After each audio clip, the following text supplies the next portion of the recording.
seringkali kalau mau kegiatan dibutuhkan kakak sama kakek itu memang kita Hasna dia Hasna dari mana anak kona halo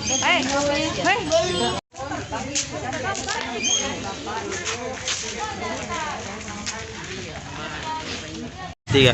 Jadi untuk kegiatan bansos sesuai arahan dari kantor kami dengan Pak Olisa bekerja sama dengan Ibu Lurah mengadakan pemantauan, kontrol dengan kegiatan-kegiatan pelaksanaan yang ada hari ini.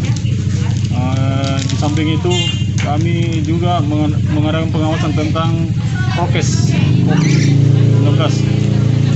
Jadi mereka kita arahkan untuk tidak kumpul-kumpul, atur jarak, utamakan pakai masker, dan sebelum masuk sini kita arahkan untuk cuci tangan dulu. Jadi sesuai prokes intinya begitu. Jadi untuk pengawalan Pak kemarin tiba dan jam 6 sore, terus masuk di gudang penyimpanan dan sampai saat ini tidak ada kendala, aman dan terkendali.